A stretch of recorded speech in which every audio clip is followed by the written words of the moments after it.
what's good? This is your girl. I am the Bronze Goddess, and I'm actually here today to film this strawberry letter. Now, please excuse my attire for right now. I'm not typically in workout clothes in my videos, but I found a few minutes for me to come in here and shoot this video, and I decided to take it. So that's why I'm here looking like this. But really quickly, before we get into today's video, I want to remind you guys to check out my latest book, which is called Breaking the Man Code, The Key to Unlocking His Heart. You can purchase this book on Amazon, and you can also now download it in Kindle. This is an Amazon.com bestseller, thanks to you guys, so thank you for all of your support. Anyway, without any further ado, let's get started with today's video. Let's go get him. I'm 28 years old, my fiance is 29, we've been together for 4 years, engaged for 2, and we have a son who's almost 2. He has 2 children from a previous marriage to a woman he was with for 7 years. His kids are with him almost every weekend at first. We met through a mutual friend while he was in school for his master's degree. I initially didn't want to entertain the idea of even meeting him because I felt like he had too much going on, and I never thought about the idea of being with someone who had kids. Anyway, my friend sort of tricked me into meeting him, and I ended up having a really great time. He was kind, very interested in learning more about me and my interests. We realized we were working in the same field. We danced, he offered to buy me drinks, and I let my guard down a little bit. We began dating in the following weeks. He took me out 1 to 2 times per week, and we talked almost every night on the phone. I found myself really liking him and his company. I lived about a 2-hour drive away in a neighboring state, and he would come to visit me every weekend for a year while I completed my degree. I've always been able to be myself around him. He was living with a friend at the time and actually ended up getting his own apartment so we could be more comfortable while spending time with him.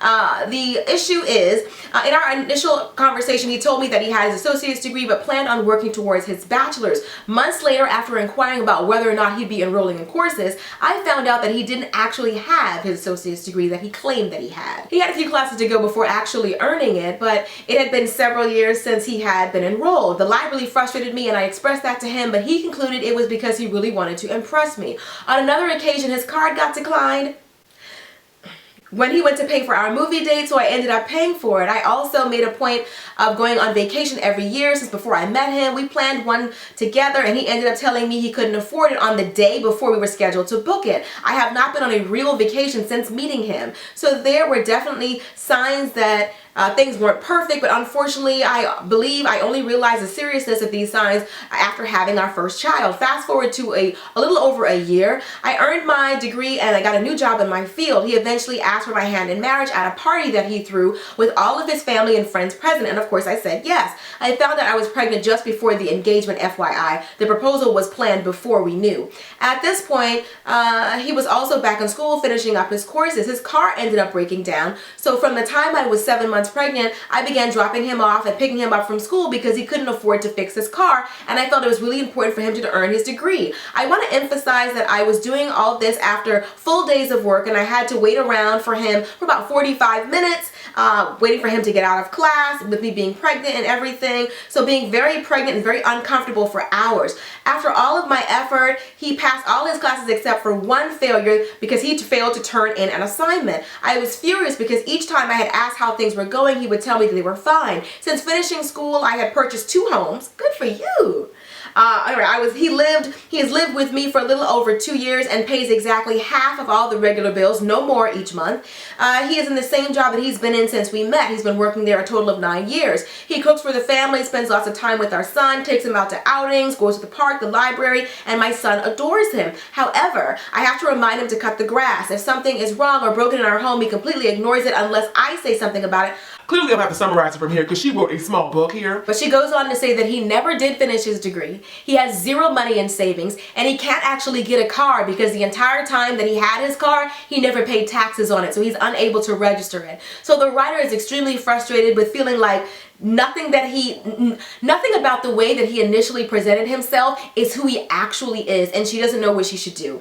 Alright, so in my brand new book, Breaking the Man Code, The Key to Unlocking His Heart, I actually talk about this term in psychology called a halo effect. And that's basically a cognitive bias, whereas the observer has a tendency to judge something based on their initial impression about that person, place, or that thing. For example, if you really love somebody, you have a tendency to only see the best in that person. That's why they say the whole love love is blind thing. You only see the best in that person. I feel like you've been able to take a step back from the situation and actually see it for what it really is. Now that the blinders are off, now that you have your child, which is a really sobering effect. When you were just dating him and it was just the two of you, it was kind of like intoxicating. But now that you've kind of sobered up, you're starting to look around this situation and see, okay, this isn't exactly as sexy or as romantic or as amazing as I thought it was. He lied about so many major things. He lied by omission and he lied directly. He lied by omission, not letting you know that he didn't pay his taxes on his car for 4 years and now he can't register to have a new car.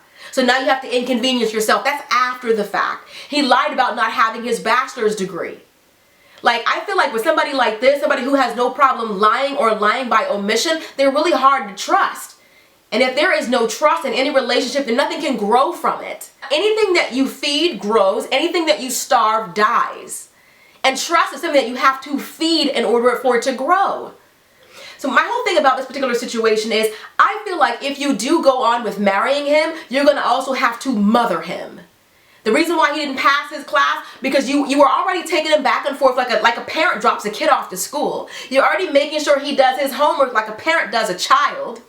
You're already like trying to make sure he's being responsible. I feel like the situation that you're in right now, you're going to have to continue mothering him. He lacks drive. He lacks ambition.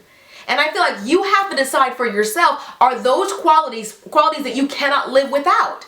And if they are, don't go forward with marrying him. This is what you're going to be getting if you stay with him. Somebody who has no drive and no ambition.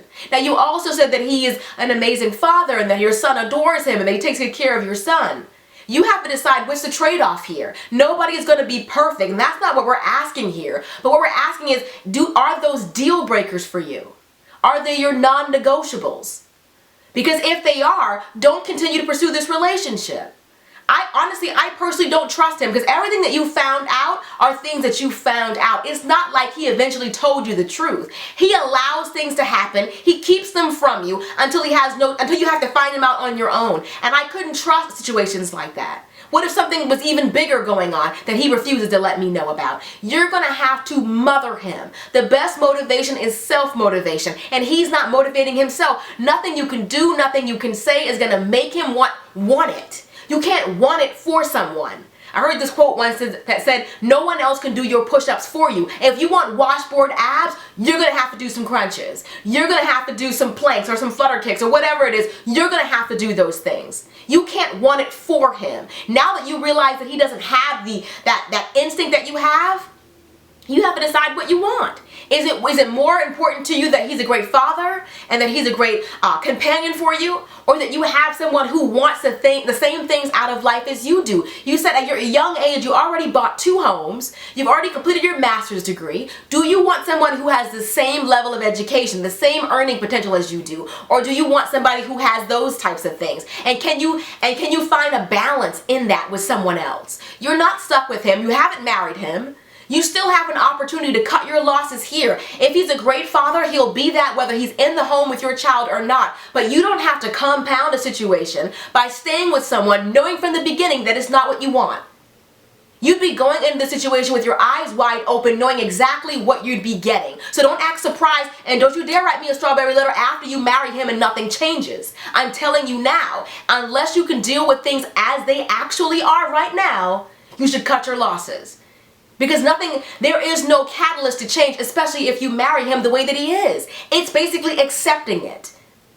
It's basically saying, I'm okay with the way things are. I'm okay with making sure that you get back and forth to work and picking you up and dropping you off and inconveniencing myself. He was happy with his life. He was happy with his mediocre job that he's been working for the past 9 years, even though he's only a class or 2 away from getting his associate's degree and thereby getting a better life for himself and you and his family.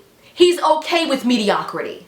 If you're not, he's not the man for you. Is it a deal breaker for you that he's okay with mediocrity? It would be for me. But I'm just letting you know, you have to decide that for yourself.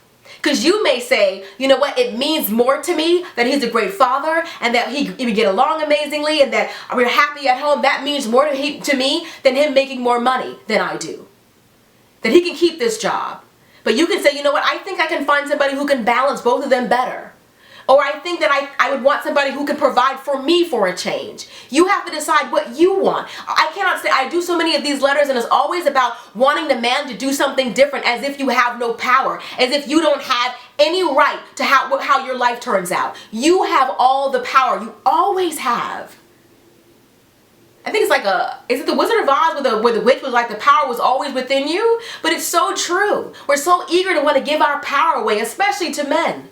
You have the power. You have to decide. You already know that it sounds like you're perfectly capable of taking care of your son on your own, whether you have him or you don't. What is he adding to your life? Is it enough to take things for how they are? So like I said, you have a decision to make. I love you guys. I hope you all have enjoyed this video. Be sure to thumbs up if you did. Be sure to check out my latest book, Breaking the Man Code, The Key to Unlocking His Heart. You can buy that book on Amazon.com and you can also download it in Kindle. And it's an Amazon.com bestseller. Be sure to read the brand new reviews on the book. And if you also wanted to support me, you can also check out my previous book, The Dating Game, How to Find Yourself While Looking for Mr. Right. You can buy that book on Amazon.com, Kindle, and you can also purchase it on BarnesandNoble.com. And yeah, thank you guys so much for your love and your support. Be sure to comment below. I'll see you in the next video. Till next time, later divas and dudes. Deuces, honey.